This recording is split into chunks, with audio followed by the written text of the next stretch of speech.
À quelques heures de l'augmentation du prix du carburant, Maguette Sarr, retraité, est venu faire le plein.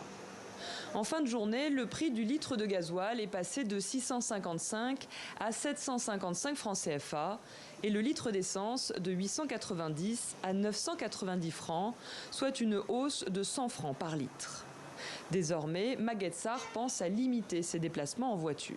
Alors que le prix a augmenté il y a quelques mois, je pense, en tout cas il n'y a pas longtemps, on était passé de 700 et quelques à 890. Là, ça augmente encore de 100 francs à 1000 francs l'essence. Dans un pays comme le Sénégal, ça commence à coûter beaucoup trop cher. Un avis partagé par Dame Diaye, qui exerce la profession de chauffeur de taxi depuis 1986. Ce père de 9 enfants estime que cette augmentation des prix du carburant va porter un nouveau coup à son pouvoir d'achat dans un contexte déjà très tendu. Des fois, je peux gagner 20 000 francs CFA dans la journée. Des fois 15 000, jusqu'à 25 000 francs. Ça dépend de la clientèle. Mais malgré cela, c'est difficile. Car une fois qu'on a payé le carburant et qu'on a versé de l'argent au propriétaire de la voiture, il ne nous reste plus grand-chose. Sans compter qu'on doit faire face à beaucoup de concurrence. Le gouvernement annonce des concertations dès ce lundi avec les secteurs impactés pour mettre en place des mesures d'accompagnement.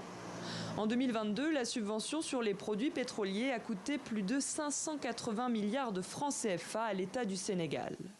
Pour le ministre du Commerce, cette réduction de la subvention permettra de réorienter les aides à destination des foyers les plus nécessiteux.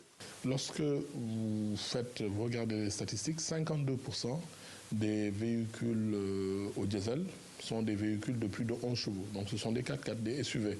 Est-ce qu'on a vocation à subventionner de la même façon ceux qui ont de petits véhicules, ceux qui ont de petits budgets, que ceux qui ont de gros véhicules ou qui ont plusieurs véhicules? Donc c'est un effort d'ajustement pour permettre à l'État de limiter les subventions à 450 milliards. Les autorités précisent que cette réduction des subventions ne concerne ni l'essence pour pirogue, ni le gaz butane, dont le prix reste pour l'heure inchangé.